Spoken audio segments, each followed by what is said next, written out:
Internal Carnage Wiga. We White Guard. We were black and gold. We weren't. Ass Man 74. Definitely not it. Nick Spencer's Rum. I mean, you never know. But Dr. Comics Toys. I think someone needs his glasses.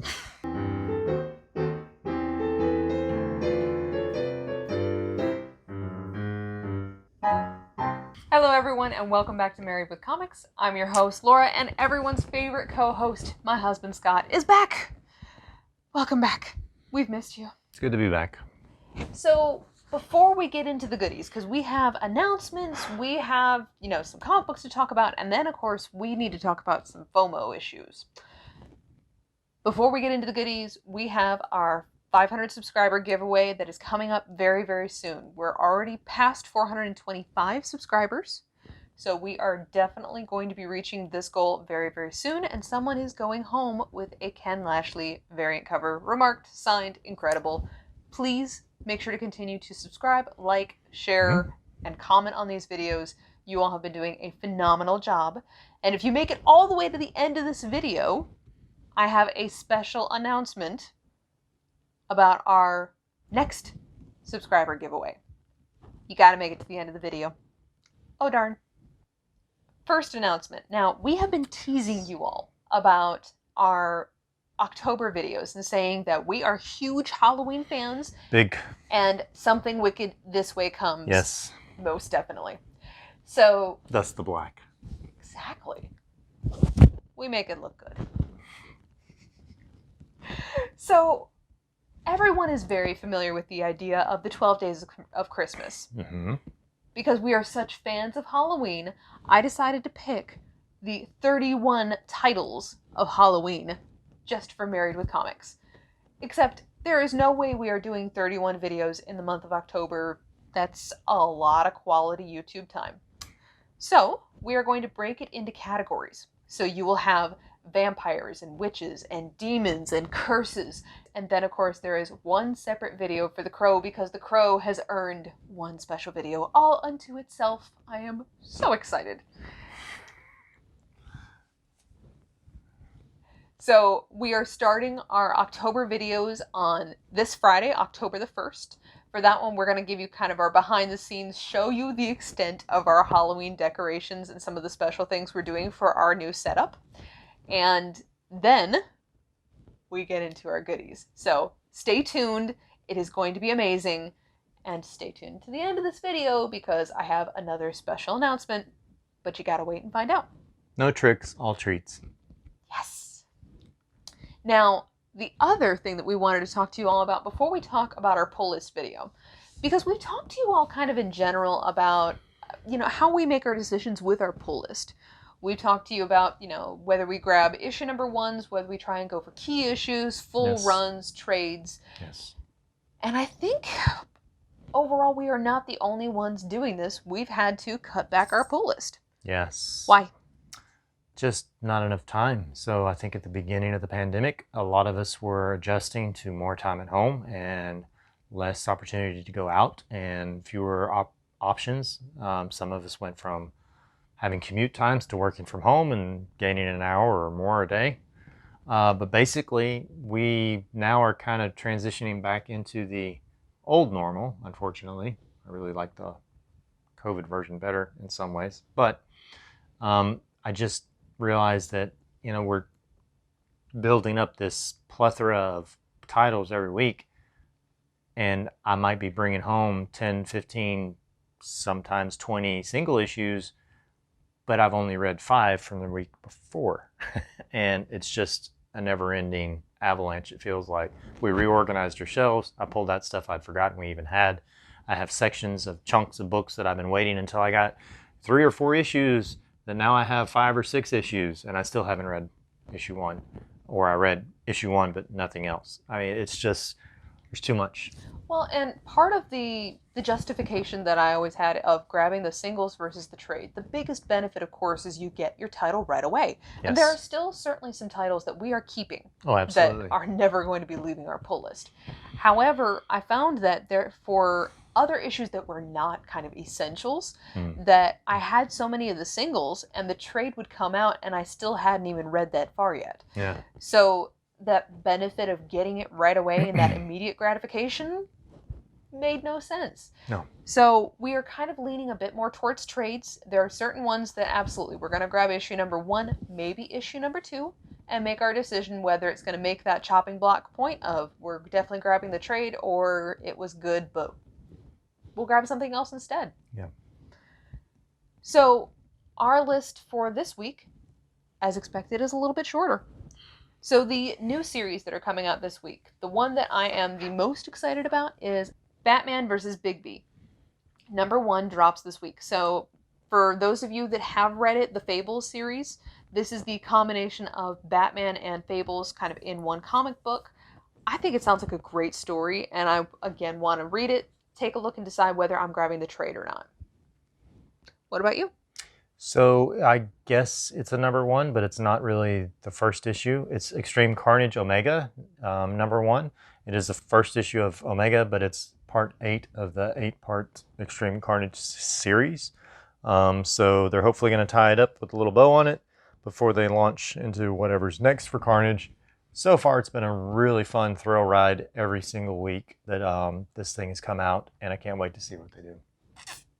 Very exciting. Mm-hmm. For the ongoing series, the one that I'm excited about is Locke and Key Sandman, issue number 2. The only problem, of course, that I've talked to you all about is that it has been months since issue number 1 dropped. I'm still excited that we finally have issue number 2, but I hope we're not having to wait this long for issue number 3. Well, the other one on my list that's kind of a continuation is Amazing Spider-Man. Amazing Spider-Man number 74. It's the end of the Nick Spencer run. There's a new team taking over. Patrick Gleason is on that team, so I'm very excited, as well as several other people, some of which I'm familiar with, some of which I'm not. They've done this before in Spidey world, but this is going to be an interesting pivot point, I hope. We shall see. For me, next 2, I'm actually going to combine into one topic because these are series that I have decided to cut from the pull list. So these are my final issues because they're concluding the storyline for at least that individual story arc. So the first one is Thor number 17. So this is finalizing the Thor versus Odin storyline. And then Department of Truth number 13. As I've expressed to you all, I am still terribly behind on this series. And Volume 2 trade paperback is going to be released soon. And with Volume 2 coming out and I'm still not caught up, I am raising the white flag. I am tapping out. That will be the end of Department of Truth for me, and I will just wait for the trades. So I guess next for me is a maybe column. It's Winterguard number 2.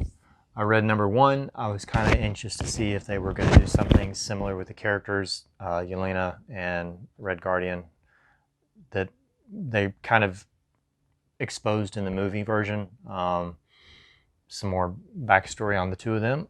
I read number 1. They haven't hooked me yet.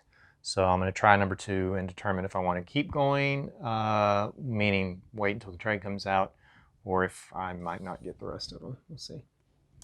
Next one for me is Spawn 322. Now, Spawn is not leaving my pull list anytime soon. I'm still super excited for Gunslinger Spawn that comes out in October. That's going to be amazing.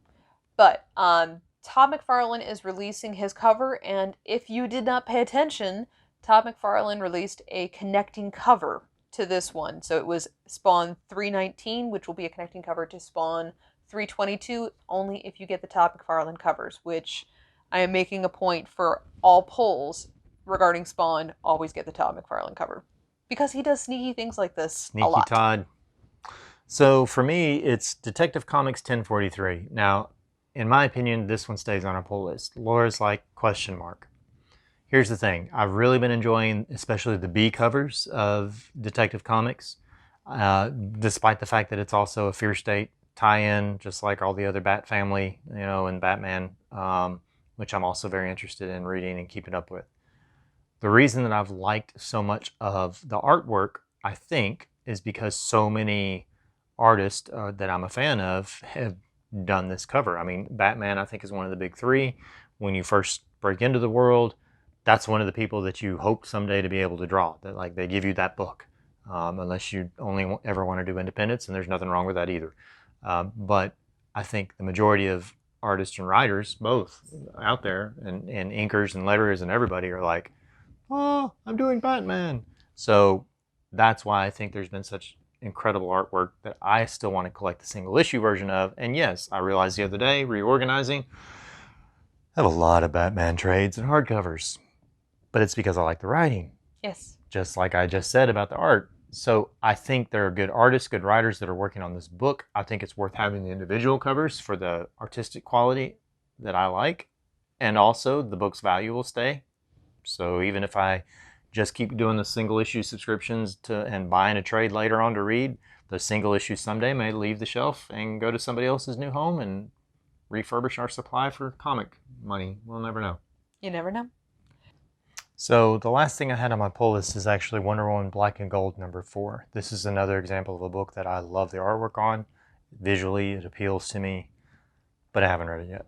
I have 1 through 3 on the shelf. I will pick up 4 this week, place it next to them, and then someday when I have free time and I'm in a comfortable chair, wearing slippers perhaps, and my wife brings me a lovely drink and tells me, you've been working so hard, dear, you should sit here and read your Wonder Woman Black and Gold. I'll see what I can do. Yeah. Okay. So, trades that are coming out this week. The first one that I am excited about is Brzrkr Volume 1. Now, I did, of course, grab Brzrkr issue #1 and read it. Enjoyed it a lot.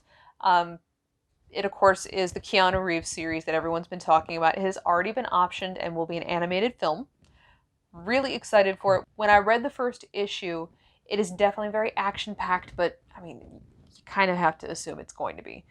They were starting to get into some of the backstory of this character and why he's lived so long and kind of some of his motivations.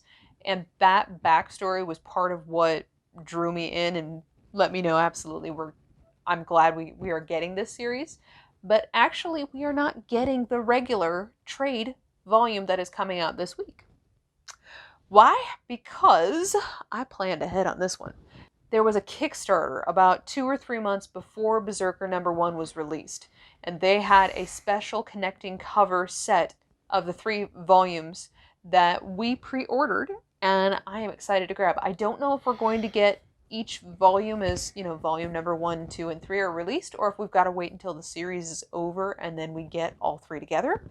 But either way, I am very excited, and I'll be showing you all those connecting covers when they arrive. Last one for the trades is Good Asian Volume 1. This one was described as an Asian crime noir series, and I was really excited for it. I grabbed issue #1, but I still haven't read it, which shows you how appallingly behind I am on my single issues. I have been focusing in on making sure we're ready for our Halloween videos, so the focus has kind of gone elsewhere. But I do plan on reading issue #1 before making my decision whether we're going to grab the trade for Volume 1. So, final announcement for you all. Again, I've been telling you, October 29th, that night we're doing something special. So, that special event, starting at 7 p.m., we are doing a special fundraiser for our channel, Married with Comics. We will be selling our own comic books. We have some sets, we have some single issues, we have some trades. Everything that we are selling, whether it goes towards giveaways or towards trades and other things that we're reading, it all goes towards a good cause. When we are done with our fundraiser, we're going to help the Kraken's Hoard, who of course we are working together with, and we're going to help them sell some sets, single issues, and slabs for the rest of the night. It's going to be a ton of fun. It's a Halloween-themed show. I mean, how much fun can we possibly have? We're going to find out. The dogs will be there as well. It's going to be awesome. It's going to be a ton of fun. Yes. And my challenge for you all, I haven't decided exactly what it's going to be, but if we can reach 1,000 subscribers by October 29th, on that live show, I will do a very special giveaway. Haven't decided. Wow. So 1,000. it is up to Okay. you all. If we can reach 1,000, I will make it worth your while. Wow.